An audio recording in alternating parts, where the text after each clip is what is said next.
You know how everyone's telling us, like, you just need therapy, like you're depressed, and it's like, no, we're broke. It is literally impossible to buy a house right now. What am I doing wrong? I work every day and I'm still broke. I just need somebody else to tell me that they're living paycheck to paycheck and putting themselves into credit card debt out of necessity, not because of fun. What's going on, guys? We're back. It's Friday. We made it through. We put up 5 videos, right? Look at us.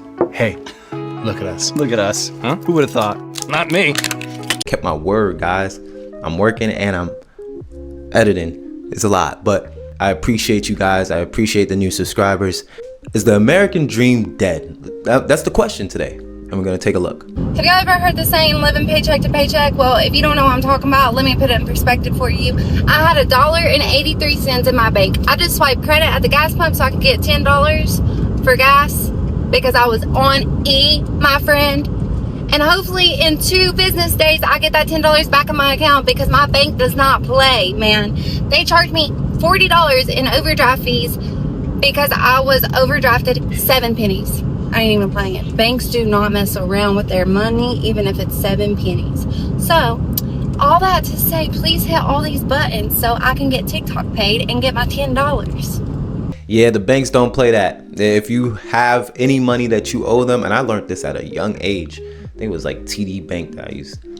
Boy, you can be off by a penny. They're gonna tax you $35, $40. Where's my money? You gonna give me my money? Where's my money, man? Do not have overdrafts, guys. That's one of the easiest things you can try to dodge. I just need somebody else to tell me that they're living paycheck to paycheck and putting themselves into credit card debt out of necessity, not because of fun. I am 28 years old. I work a decent paying job. I love my job. I make good income. We have no kids, me and my fiance, and we're still barely scraping by. Our bills are paid, but we can't save any money. We can't go on vacation. I mean, we do little things here and there, but realistically, we don't really do anything. And we still live paycheck to paycheck, okay? I don't understand how people with kids are doing this. Props to y'all. I mean, seriously, the utmost respect, because I feel like I'm drowning and I only have cats. Any money that we're able to save ends up getting spent on the car, or the cat has to go to the vet, or one of us has a medical emergency. Like, it's just gone. It's gone. I don't understand. We don't live beyond our means. Are we all just collectively putting ourselves into debt because...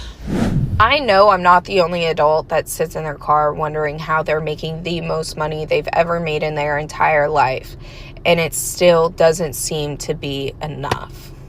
My rent is $2,000 a month, and I live in a townhouse. My car note is $535 a month, and that's on the low end compared to what I see a lot of people pay. My car insurance is $370 between 2 vehicles. And every time I fucking turn around, that shit's going up, and they can't even tell you why, other than that the rates have increased. Fucking why? And then you got some fucking orange man in office trying to convince you that your grocery bill has decreased, but I just went and spent $100 on fucking chips, bread, bananas, apples, some fucking muffins, and hamburger meat. Oh, don't forget the $10 eggs. So the groceries are going up, gas is going up. Hey, your price is way too high. You need to cut it. In situations where you are making a very, what I would say, above average income, because 80,000, that's pretty good income. For those people, it's either you're playing catch up, so it feels like you're getting nowhere, or you just really have bad money management. You see, your actions have consequences. Because there's no way that you can make $80,000 a year and still live paycheck to paycheck. It's just that your lifestyle choices is costing you too much.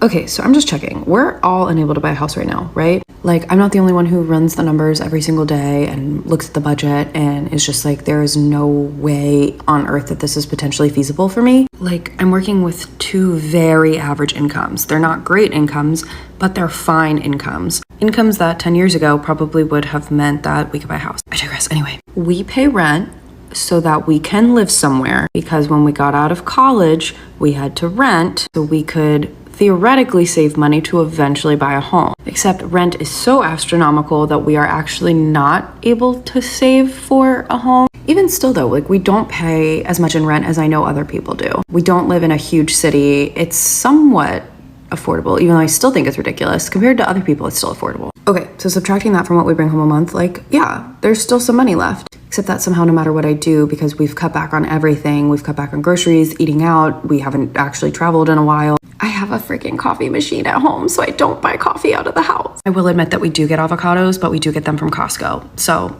it's less expensive. We both work from home, so we shouldn't be paying that much for gas, but yet somehow we are. I'm going through my credit card statement at the end of every month, and I'm literally spending $20 here and there. Like, there are no big purchases on this credit card, but the groceries are killing us. But we also have to eat. We can't not eat. We need to put gas in the car because sometimes we do have to go places. But like, I can't figure out where this is coming from. Like, we're not huge shoppers. We eat at home most of the time. Compared to other people my age, we do not spend money on alcohol or drugs. I don't freaking Uber Eats or Grubhub or anything. This is why you have to figure out creative ways to make a different type of income. The income that you see yourself in, you have to think creatively. Cost of living is going to continue to go up.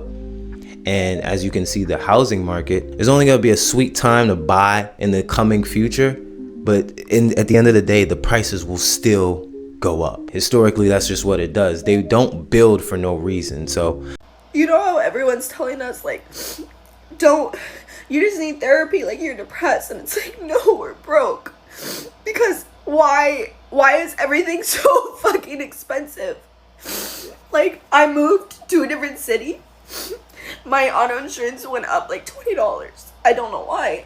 I called them and I was like, why did this go up? And she was trying to figure it out, and I was like, I also need to update my address because I just moved.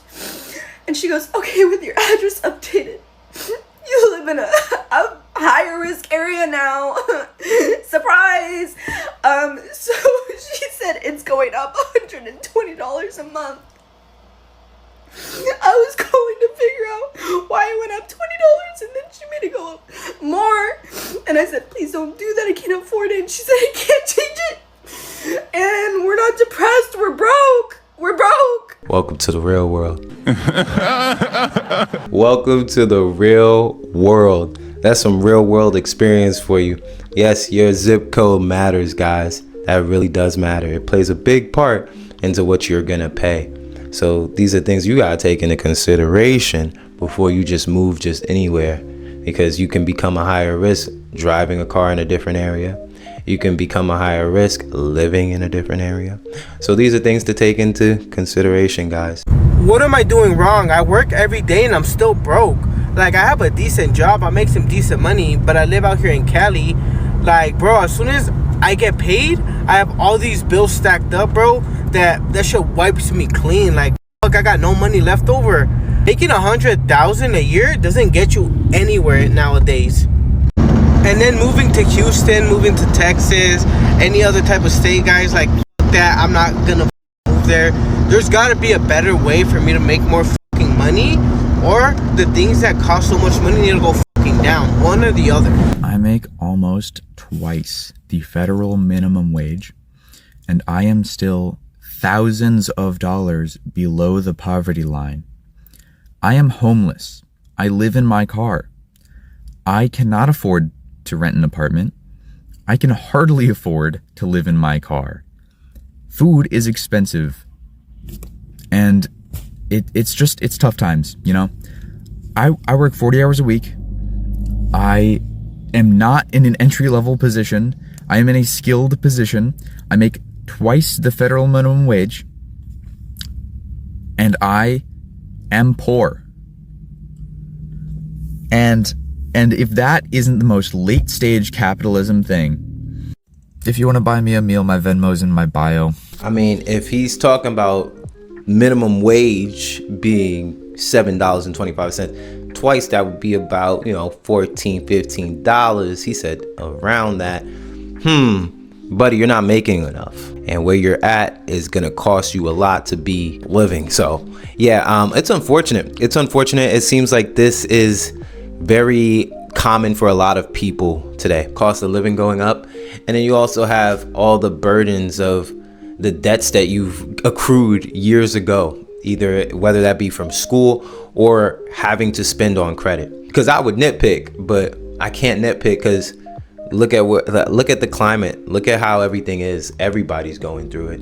Everyone. Either way, guys, thanks for coming back to the channel. Don't forget to subscribe, hit the like button. Next week I'm gonna try to drop at least 3 to 4 videos, because 5 videos a week is very taxing, especially working until 6 and then editing all night. It's too much for me. But watch this last clip. It is literally impossible to buy a house right now. I currently work 3 jobs. My girlfriend works 2 jobs. We have a bunch of money saved up, and I still cannot buy a house. Otherwise, we'll be completely house poor. I am so sick of this. I'm so tired of it.